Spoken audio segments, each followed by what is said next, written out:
Friends, you all are welcome on my YouTube channel my online classroom. और आज इस video में जो चैप्टर मैं आपको एक्सप्लेन करने वाली हूँ, ये चैप्टर है क्लास 6 का, सिविक्स का चैप्टर 9 है ये, अर्बन लाइवलीहुड्स। तो देखिए चैप्टर का नाम है अर्बन लाइवलीहुड्स। इसका मतलब देखिए इस चैप्टर को हम समझेंगे पूरा का पूरा नोट्स की हेल्प से। और नोट्स में सारी सारी इंपॉर्टेंट हेडिंग्स होंगी, उसके अंदर का जितना भी कंटेंट है वो पॉइंट्स में यहाँ मेंशन है, प्लस हाईलाइटेड है। तो इजी होगा जब आप उसको रिवाइज भी करेंगे तो आप हाईलाइटेड वर्ड्स देखेंगे तो आपको ईजिली समझ में आ जाएगा कि कौन से पॉइंट्स हैं जो बहुत इंपॉर्टेंट है और आपको उस पॉइंट में क्या समझना है और क्या लर्न करना है। ठीक है, तो देखिए इंट्रोडक्शन से स्टार्ट करते हैं। और इंट्रोडक्शन में देखिए सबसे पहले अर्बन लाइवलीहुड्स के बारे में, यानी पूरे चैप्टर में आप क्या क्या पढ़ने वाले हो उसको क्लियर किया गया है।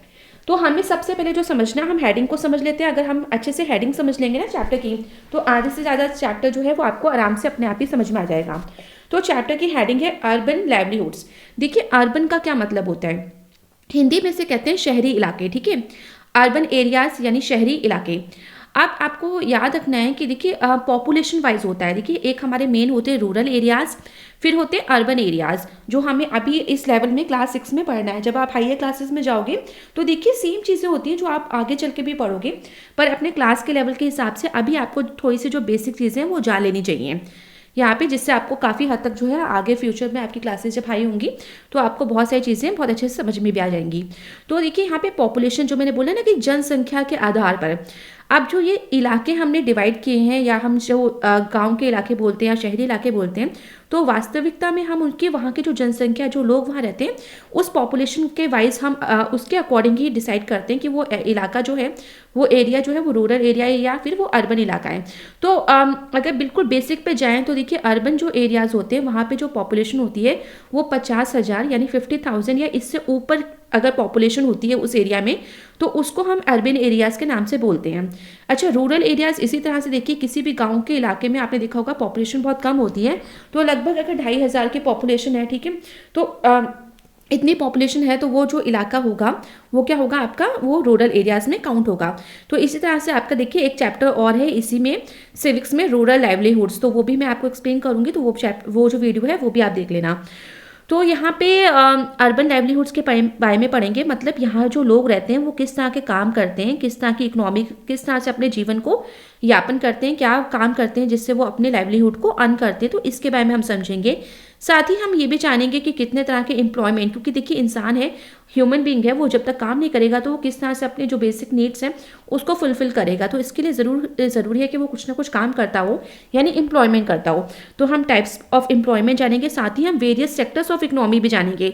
जब लोग काम करते हैं तो वो डिफरेंट डिफरेंट सेक्टर्स में काम करते हैं, ठीक है, तो उन सेक्टर्स के बारे में भी जानेंगे, क्योंकि ऐसा तो नहीं है कि हर एक इंसान एक ही तरह का काम कर रहा है। हर कोई डिफरेंट डिफरेंट तरीके से काम कर रहा है और डिफरेंट डिफरेंट तरह से अपनी इकोनॉमी को अर्न कर रहा है, बट सबका मकसद एक ही है कि वो अपनी जो बेसिक नीड्स हैं उसको पूरा कर पाए।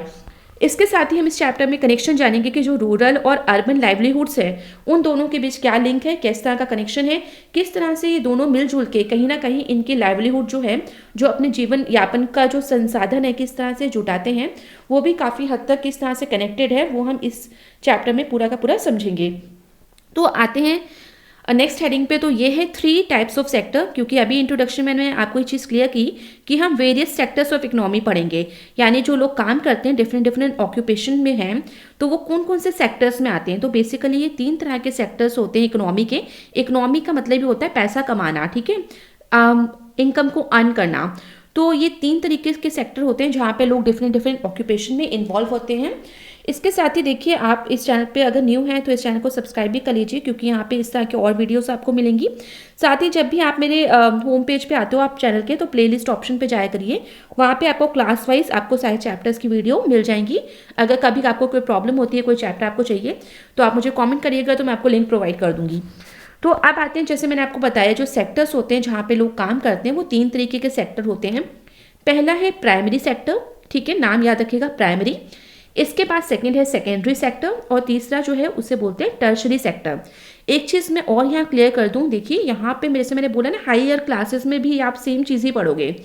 तो ये जो टॉपिक है मैं आपको बिल्कुल साफ साफ यहाँ बता दूँ कि ये टॉपिक आपको क्लास 9th में 10th में फिर से देखने को मिलेगा। बहुत इंपॉर्टेंट टॉपिक है, बहुत ज़्यादा इंपॉर्टेंट क्वेश्चन यहाँ से आपके बनते हैं। अब यहाँ पे आपको चीज़ याद रखनी है, देखिए और करके आया है, तो प्राइमरी सेक्टर को एग्रीकल्चर सेक्टर भी बोलते हैं। ठीक है, तो ये क्वेश्चन आपसे घुमा के भी पूछा जा सकता है कि एग्रीकल्चर सेक्टर को एक्सप्लेन करिए या फिर प्राइमरी सेक्टर को एक्सप्लेन करिए। तो देखिए, अब मैं आपके लिए सिर्फ एक वर्ड का यहाँ इस्तेमाल करूंगी और फर्स्ट लाइन में ये हाईलाइटेड भी है। सारे पॉइंट्स एक दूसरे से कनेक्टेड हैं। अगर आपको फर्स्ट पॉइंट समझ में आ जाता है, आप सारे पॉइंट्स अपने आप ही बना के लिख लोगे। और मैं तो ये चाहती हूँ कि आप जब आंसर लिखो तो आप अपनी लैंग्वेज में लिखा करिए। तो यहाँ पे देखिए, जो प्राइमरी सेक्टर है इसको नेचुरल रिसोर्सेज से आप याद करिए। ठीक है, आपको पूरा लर्न करने की कोई जरूरत नहीं है, सिर्फ आपको क्या याद रखना है, नेचुरल रिसोर्सेज। ठीक है, NR। अब ये जो सेक्टर होता है इसमें कौन सी एक्टिविटीज आती हैं, तो इसमें वो एक्टिविटीज आती हैं जो नेचुरल रिसोर्सेज से डायरेक्टली कनेक्टेड होती हैं। ठीक है, यहाँ पे जो नेचुरल रिसोर्सेज हैं, जैसे आपकी ज़मीन है, जैसे सॉइल है, ठीक है, वेदर क्लाइमेटिक कंडीशंस है, रेनफॉल है, इन सब कुदरती रूप से चीज़ों से रिलेटेड जब आप अपनी जीविका को अर्न करते हो, आप अपने इनकम को अर्न करते हो, तो इस तरह की सेक्टर को हम बोलते हैं एग्रीकल्चर सेक्टर। और नेचुरल जो चीज़ों से आपको चीज़ें प्राप्त हो रही हैं, तो ये सब चीज़ें जो इंसान काम कर रहा है यहाँ पे और वो अपने लाइवलीहुड को अर्न कर रहा है नेचुरल रिसोर्सेज की हेल्प से, तो उस सेक्टर को हम जो है प्राइमरी सेक्टर या एग्रीकल्चर सेक्टर बोलते हैं। इसे एग्रीकल्चर सेक्टर इसलिए बोलते हैं क्योंकि इसमें ज़्यादा से ज़्यादा जो है एग्रीकल्चर ही होता है। जैसे फॉर एग्जांपल जो है कल्टीवेशन ऑफ वीट, यानी अगर गेहूं को उगाना है तो बिल्कुल आप सॉइल में उगाओगे, क्लाइमेटिक कंडीशंस रिक्वायर्ड है वहाँ पे, ठीक है, नेचर रिक्वायर्ड है। और ये आपको अच्छे से पता है कि सॉइल जो है वो एक नेचुरल रिसोर्स है, बारिश जो है ये नेचुरल रिसोर्सेज है। तो आप इस तरह से सॉइल से जो है वीट को ग्रो कर रहे हो और उसके बाद जो है वीट को आप सेल कर रहे हो, तो उससे आप जो है इनकम को अर्न कर रहे हो। इसी तरह से डेयरी प्रोडक्ट्स हुए, ठीक है, पशुपालन है, फिशिंग हुआ, फॉरेस्ट्री हुआ, माइनिंग है, तो ये सब नेचुरल रिसोर्सेज हैं जिसको आप अपना खुद का कोई पैसा लगा नहीं रहे इतना ज़्यादा, सिर्फ आप क्या कर रहे हो, नेचुरल रिसोर्सेज की हेल्प से जो है अपने इनकम को अर्न कर रहे हो, ठीक है, कुदरती रूप से। तो इसी वजह से इसको जो है हम एग्रीकल्चर सेक्टर या फिर प्राइमरी सेक्टर के नाम से जानते हैं। और याद रखिएगा कि इसको आप कैसे लर्न करोगे, नेचुरल रिसोर्सेज। ठीक है, आप फिशिंग कर रहे हो, ये भी नेचुरल चीज़ें हैं और उसको फिर आप सेल कर रहे हो डायरेक्टली। ठीक है, दूध दही इसको आप सेल कर रहे हो। फॉरेस्ट्री है, फॉरेस्ट में आपने हनी कलेक्ट किया, रूट्स हैं, वुड को बेच रहे हो कट करके। ठीक है, तो ये सारी जो चीज़ें हैं नेचुरल वे में आप उसको ले रहे हो, उसमें जो काम कर रहे हैं। तो याद रखिएगा जो लोग इस फील्ड में काम कर रहे हैं वो जो है वो आपसे अगर पूछा जाए कि अगर कि जो ये लोग जो हैं वो किस फील्ड में काम करते हैं, जो फार्मर है वो किस फील्ड में आ रहा है, किस सेक्टर में ये काम कर रहे हैं, तो इसका आंसर होगा एग्रीकल्चर सेक्टर या फिर आपका प्राइमरी सेक्टर इसका जवाब होगा। अब आते हैं सेकंड सेक्टर पे। तो ये सेकंड सेक्टर जो है सेकेंडरी सेक्टर है और इंडस्ट्रियल सेक्टर इसको कहते हैं। तो आपका जो नाम है जिसको आपको याद रखना है यहाँ पे, तो आप मैन्युफैक्चरिंग से या इंडस्ट्रीज से लेके इसको रिवाइज कर सकते हो, इसको याद रख सकते हो। जैसे फर्स्ट वाले को नेचुरल रिसोर्स से याद रखना है, इसी तरह से सेकेंडरी को आपको इंडस्ट्रीज यानी मैन्युफैक्चरिंग से याद करना है। एक चीज़ और, सेकेंडरी सेक्टर प्राइमरी सेक्टर सब एक दूसरे से कनेक्टेड हैं, बाद में हम टर्शरी सेक्टर पढ़ेंगे वो। तो इस तरीके से तीनों एक दूसरे से कनेक्टेड हैं। तो कई बार क्वेश्चन भी बनता है कि किस तरह से तीनों सेक्टर एक दूसरे से कनेक्टेड हैं और क्या लिंक है इनके बीच में। देखिए सेकेंडरी सेक्टर में देखिए जो प्राइमरी सोर्सेज से हमें जो नेचुरल रिसोर्सेज हैं, प्राइमरी प्रोडक्ट्स जो है इनको हम कन्वर्ट करते हैं। किस में कन्वर्ट करते हैं, एक न्यू प्रोडक्ट में। और किसकी हेल्प से करते हैं, मैन्युफैक्चरिंग यानी मशीन्स की हेल्प से करते हैं। तो यहाँ पे प्राइमरी सेक्टर से जो रॉ मटेरियल है यानी जो वीट है, गेहूं है, वो लिया जाता है और उसको मशीन की हेल्प से कन्वर्ट करके बिस्किट बना दिया जाता है, जो कि अब गेहूं के मुकाबले काफ़ी हद तक उसकी कॉस्ट जो है वो बढ़ जाती है। ये जो प्रोडक्ट होते हैं ये is not produce by nature, ठीक है, जो इसमें सेकेंडरी सेक्टर में जो ये प्रोडक्ट बनाए जाते हैं, क्योंकि ये बनाए जाते हैं, ठीक है, प्रोड्यूस तो ये नेचर के द्वारा नहीं बनाए जाते, ये मशीन्स के द्वारा इनको प्रोड्यूस किया जाता है। तो मैन्युफैक्चरिंग रिक्वायर्ड होती है। अगर आपको गेहूं से बिस्किट बनाने हैं तो मशीन की हेल्प लगेगी। और जिस प्लेस में जिस जगह पे काम किया जाता है गेहूं से वीट से बिस्किट बनाने का, उस जगह को हम फैक्ट्री के नाम से बोलते हैं और वहाँ पे मशीन्स की हेल्प से ये कन्वर्ट की जाते हैं चीज़ें, तो उसको हम मैन्युफैक्चरिंग का प्रोसेस बोलते हैं। इस सेक्टर में जो लोग भी काम करते हैं, ठीक है, तो उनको हम बोलेंगे कि वो इंडस्ट्रियल सेक्टर यानी सेकेंडरी सेक्टर में काम करते हैं। अब आते हैं थर्ड सेक्टर यानी टर्शरी सेक्टर पे। और एक चीज़ और बता दूं कि देखिए जो सेकेंडरी सेक्टर है, अगर आपको बिस्किट चाहिए, बिस्किट बनाना है फैक्ट्रीज में, तो इट मीन्स कि जो फैक्ट्रीज हैं वो डिपेंड करती है प्राइमरी सेक्टर पे, यानी जब तक उन्हें गेहूं नहीं मिलेगा तब तक वो बिस्किट नहीं बना सकते। तो ये आपको मैं बताई थी किस तरह से एक दूसरे से कनेक्टेड है। थर्ड पे आते हैं टर्शरी सेक्टर, इसको सर्विस सेक्टर भी कहते हैं और इसको आपको इसी नाम से याद रखना है, यानी सर्विस सेक्टर से आपको याद रखना है। देखिए यहाँ भी ये चीज़ याद रखिएगा, प्राइमरी और सेकेंडरी सेक्टर जो है वो टर्शरी सेक्टर पे डिपेंडेंट है, यानी जिस तरह की सुविधाएं ये क्या देते हैं, ये सर्विसेज प्रोवाइड करता है ये सेक्टर, टर्शरी सेक्टर, जैसे बैंकिंग है, इंश्योरेंस है, ट्रांसपोर्टेशन है। यहाँ पे मैं थोड़ा और क्लियर कर दूँ, मान लीजिए जो फार्मर है जिसे गेहूँ उगाना है अपने खेत में, उसे फर्टिलाइजर्स के लिए, केमिकल्स के लिए, बीज खरीदने के लिए पैसे चाहिए, ठीक है, कई हद तक ज़मीन खरीदने के लिए भी पैसे चाहिए, तो वो पैसे कहाँ से मिलते हैं, बैंक से मिल जाते हैं, ठीक है। इसी तरह से जो फार्मर है वो क्रॉप का इंश्योरेंस कराते हैं। इसी तरह से देखिए ट्रांसपोर्टेशन, जो फसलें उसने उगाई वो फैक्ट्री में बेचने के लिए उसे ट्रांसपोर्ट चाहिए, तो इन सारी सुख सुविधाओं के लिए जो ये सर्विस है वो कौन प्रोवाइड करेगा, फार्मर को टर्शरी सेक्टर प्रोवाइड करेगा। इसी तरीके से देखिए जो सेकेंडरी सेक्टर है इंडस्ट्रीज वाला, वहाँ भी कोई फैक्ट्री सेटअप करनी है, उसकी ज़मीन लेनी है, मशीन खरीदनी है, उसके लिए पैसे कहाँ से आएंगे, लोन लिया जाएगा बैंक से, इंश्योरेंस कराई जाती है फैक्ट्री की, कभी कोई हादसा हो तो इंश्योरेंस के पैसे मिल सकें। साथ ही ट्रांसपोर्टेशन, यानी जो प्रोडक्ट वहाँ बना, यानी बिस्किट जो बना, उसको भाई किसी ट्रांसपोर्टेशन की हेल्प से जो है वो मार्केट में बेचना भी तो पड़ेगा, सेंड करना पड़ेगा, तो इस सब के लिए ट्रांसपोर्टेशन रिक्वायर्ड है। यानी आप समझ सकते हो कि जो प्राइमरी सेकेंडरी सेक्टर है वो बहुत हद तक टर्शरी सेक्टर पे डिपेंड करता है। अगर ट्रांसपोर्टेशन, बैंकिंग, इंश्योरेंस ना हो तो उनका बिजनेस इतने अच्छे से ना हो पाए। अब आपको याद रखना है कि जो लोग इस तरह की सुख सुविधाएं प्रोवाइड करते हैं, यानी सर्विसेज प्रोवाइड करते हैं, यानी जो बैंकर्स हैं, ठीक है, इंश्योरेंस एजेंट्स होते हैं, ड्राइवर्स हैं, ट्रक ड्राइवर्स वगैरह हैं, ट्रांसपोर्टेशन के फील्ड में हैं, तो ये सारे किस सेक्टर में काम करते हैं, तो ये आपके सर्विस सेक्टर में काम करते हैं, यानी आपके टर्शरी सेक्टर में काम करते हैं। अच्छा, अर्बन एरियाज देखिए, people in the urban areas are generally engage in secondary and tertiary sector. आपको याद भी रखना है कि देखिए रूरल एरियाज में जो लोग हैं वो बेसिकली आपके एग्रीकल्चर फील्ड में काम करते हैं, यानी प्राइमरी सेक्टर में काम करते हैं, और जो अर्बन एरियाज में जो लोग होते हैं वो ज़्यादातर जो है सेकेंडरी और टर्शरी सेक्टर में काम करते हैं। आई होप यहाँ तक आपको ये तीनों क्लियर हो गए होंगे। मैं बहुत अच्छे से मैंने इसको बहुत डीप में एक्सप्लेन कर दिया है ताकि आपको क्लास 10 तक ये ईजिली लर्न रहे, आपको याद रहें चीज़ें। और यहाँ से इंपॉर्टेंट क्वेश्चंस बनते ही बनते हैं, आपसे 1 मार्क का 3 मार्क का इजिली क्वेश्चन जो है वो पूछ लिया जाता है। अब आते हैं अर्बन लाइवलीहुड्स पे, ठीक है। तो आप जहाँ तक हमने अभी समझ लिया कि कौन से डिफरेंट सेक्टर्स थे, ठीक है, प्राइमरी, सेकेंडरी, टर्शरी। अब हम समझेंगे अर्बन लाइवलीहुड्स। तो बिल्कुल लोग इस तरह के डिफरेंट काम करते हैं और अपनी जो इनकम है उसको अर्न करते हैं। अर्बन लाइवलीहुड्स में देखो शहरी इलाके यानी टाउन्स और बिग सिटीज़ आती हैं, तो लगभग इसमें 5000 जो है टाउन्स हैं वो आ जाते हैं और 27 बिग सिटीज़ यहाँ पे आ जाती हैं। बिग सिटीज़ से मतलब है दिल्ली, मुंबई, कोलकाता, चेन्नई एक्सेट्रा, ठीक है। और इसमें देखिए पॉपुलेशन, मैंने पहले आपको बता दिया था कि पॉपुलेशन वाइज होता है, तो यहाँ पे आप देख सकते हो इन बिग सिटीज़ में आपको मोर देन 1 मिलियन पीपल जो है वो मिल जाएंगे आराम से, पॉपुलेशन इतनी हाई होती है। अब आपको सोचना है पॉपुलेशन इतनी हाई क्यों होती है, बिकॉज ऑफ द फैसिलिटीज़, यहाँ पे फैसिलिटीज़ बहुत होती हैं, जॉब एम्प्लॉयमेंट ज़्यादा होता है, तो बहुत सारे रीज़न है, डेवलप एरियाज होते हैं, तो ये सारी चीज़ें भी आपको थोड़ा सा लॉजिकल होती हैं और थोड़ा सा दिमाग ला के चीज़ें सोच लेनी चाहिए कि क्यों यहाँ पे इतने लोग रहना पसंद करते हैं, इतनी पॉपुलेशन क्यों होती है। अब आते हैं देखिए पीपल किस तरह से अपने लाइवलीहुड को अर्न करते हैं अर्बन एरियाज़ में।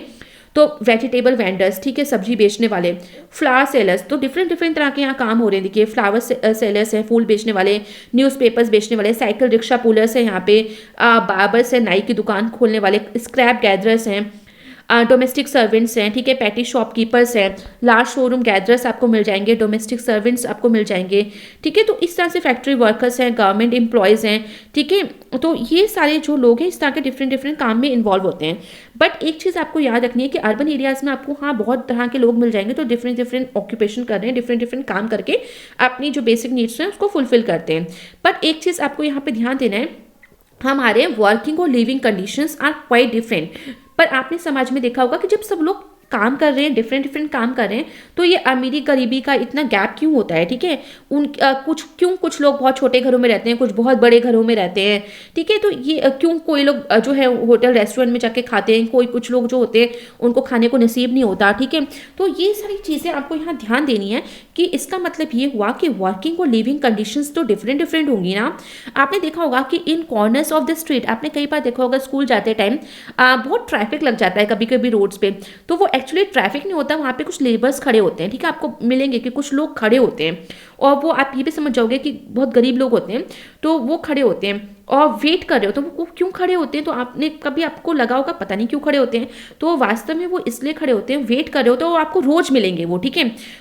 इवन संडे को भी वो लोग मिलते हैं, जब आप स्कूल शायद नहीं जाते तब भी वो वहाँ पे होते हैं, अगर आपका घर बार इस तरह के इलाके में, तो आपने कई बार देखा होगा। तो एक्चुअली वहाँ पे वो लोग ऐसे फालतू नहीं खड़े होते हैं, कोई अपना टाइम वेस्ट नहीं करना चाहता, वो लोग वहाँ खड़े होते हैं किस लिए, ताकि वो कोई जॉब उन्हें मिल जाए, ठीक है, वो वेट कर रहे होते हैं जॉब का। अब आप कहोगे ऐसे कैसे जॉब मिलती है, तो देखिए यहाँ पे क्या होता है, जिनको अपने घरों में बनवाना है, घर से घर बनवाना है, तो वहाँ पे लेबर रिक्वायर्ड होते हैं। किसी घर अगर शादी वादी है तो वहाँ पे कुछ काम कराना है, टेंट वगैरह लगवाना है, तो उन्हें बस पर्टिकुलर कुछ देर के लिए कुछ लेबर चाहिए, ठीक है। तो इस तरह से उस प्लेस को जहाँ पे ये लोग खड़े होते हैं, लेबर्स खड़े होते हैं, उसे हम लेबर चौक के नाम से जानते हैं। अच्छा, ये जो पीपल होते हैं, जो लोग होते हैं, ये वेज लेबरर्स होते हैं, यानी प्रतिदिन के हिसाब से जो ये काम करते हैं, घंटे के हिसाब से, प्रतिदिन के हिसाब से, उस हिसाब से इनको पैसे दे दिए जाते हैं।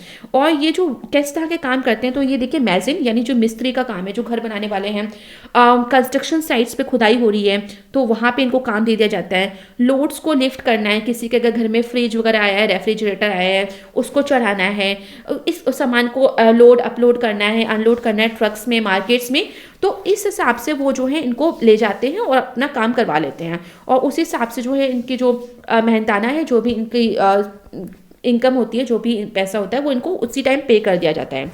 तो इस तरह के जो लोग होते हैं, इस तरह के जो वर्कर्स होते हैं, उनको हम वेज लेबरर्स के रूप में जानते हैं।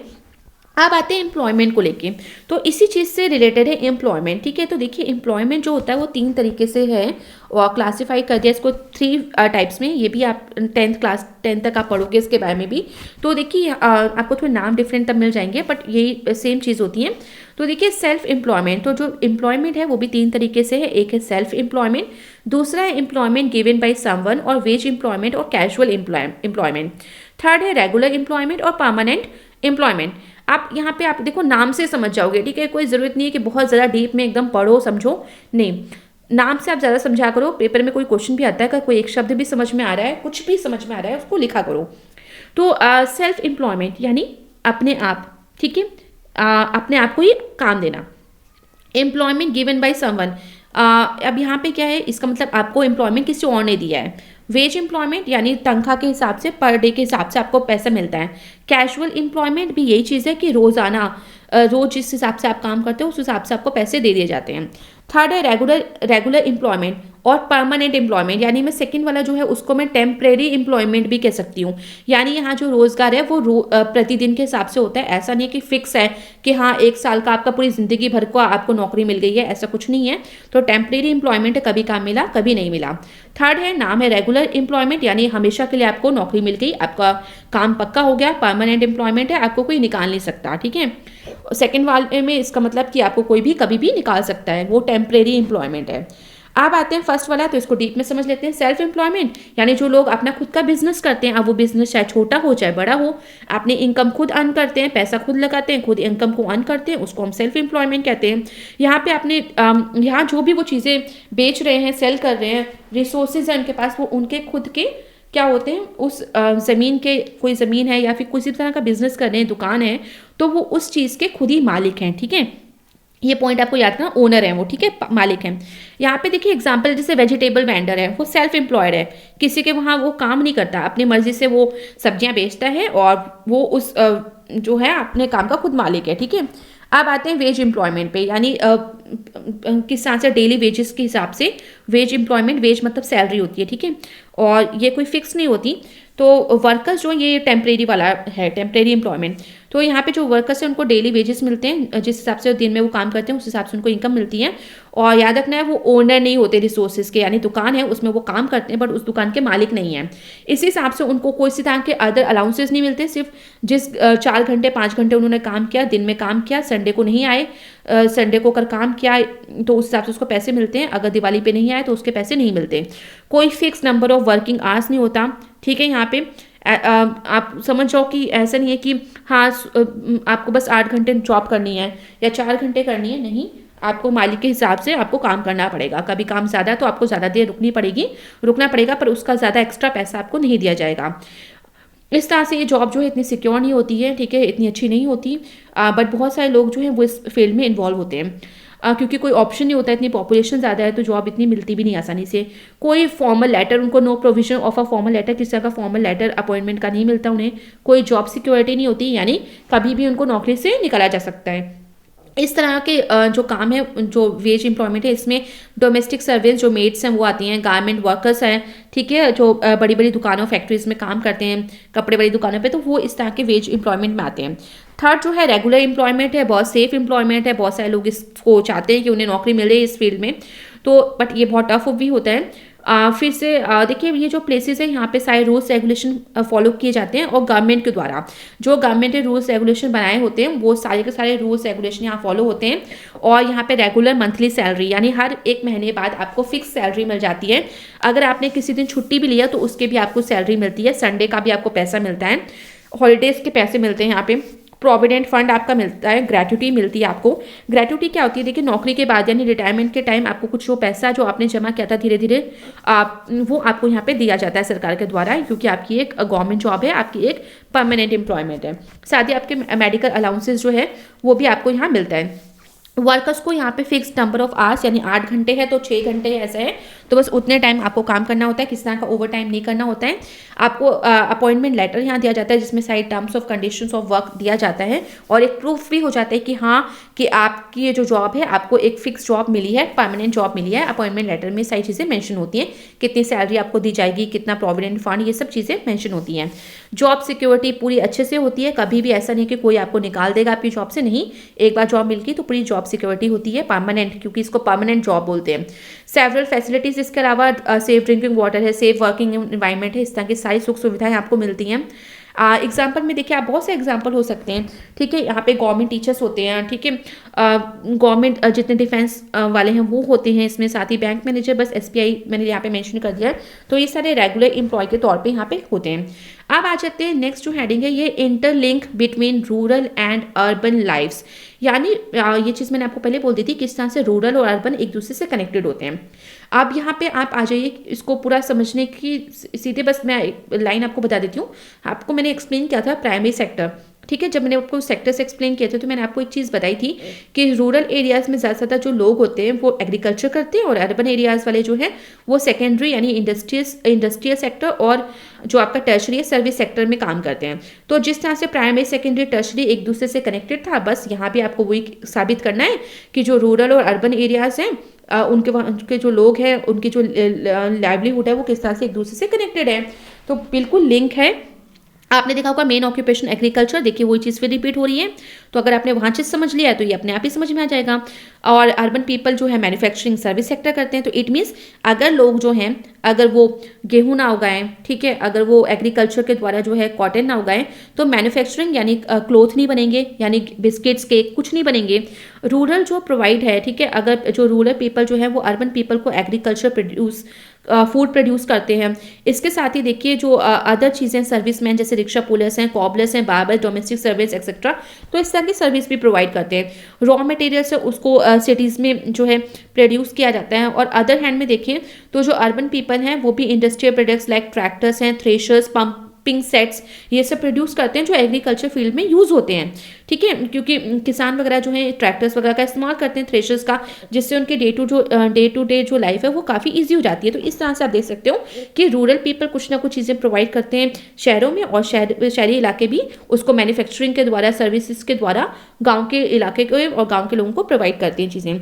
लास्ट नंबर में आपने देखा होगा पीपल जो है वो मूव करते हैं रूरल एरियाज से अर्बन एरियाज में वो आते हैं, और जो मूवमेंट होती है लोगों की एक जगह से दूसरी जगह जाने की, किसकी सर्च में, खाने की तलाश में, बेटर जॉब एम्प्लॉयमेंट की तलाश में, मेडिकल फैसिलिटीज़ की तलाश में, पढ़ाई की तलाश में, तो इसको हम माइग्रेशन बोलते हैं। अब आते हैं तो यहाँ से क्वेश्चन बनता है कि माइग्रेशन क्या है, क्यों लोग एक जगह से दूसरी जगह मूव करते हैं, तो ये मैंने आपको रीज़न बता दिया अभी। अच्छा, ये मैनी रीजंस, क्या मैनी रीजंस हैं, देखिए पीपल इन रूरल एरियाज क्यों लोग एक जगह से दूसरी जगह माइग्रेट करते हैं, तो बहुत सारे टाइम होता है, मंथ ऑफ द ईयर्स होते हैं जब लोग खाली बैठते हैं, ठीक है, मतलब खाली बैठते हैं, उनके पास कोई काम नहीं होता, क्योंकि एग्रीकल्चर जो है वो एक सीजनल एक्टिविटी है, सीजन के रूप में। देखिए सीजन जब आता है तभी वो एक पर्टिकुलर सीजन में बुवाई, ठीक है, सोइंग, बीज को बोते हैं, फिर एक उसके बाद छोड़ देते हैं, उसको पानी देते हैं, फिर उसके बाद कटाई करते हैं, ठीक है। तो ये एक सीज़न के टाइम काम होता है, ऐसा नहीं कि रोज़ आपको खेतों में जाके काम करना है, पर्टिकुलर सीज़न में काम होता है। उसके बाद तो वो फ्री बैठते हैं, फालतू बैठते हैं, तो वो सोचते हैं क्यों ना हम कुछ और काम कर लें, ठीक है। तो इसकी तलाश में वो शहरी इलाके में आते हैं। इसके साथ ही देखिए कभी मानसून नहीं आता, यानी बारिश नहीं होती सही टाइम पे, कभी कीड़े लग जाते हैं फसलों में, जैसे अभी थोड़ी दिन पहले अपने ग्रास होपर्स के बारे में पढ़ा था ना, टिड्डों के बारे में, टिड्डी दल आ गया था जिसने काफ़ी सारी फसलों को बर्बाद किया था।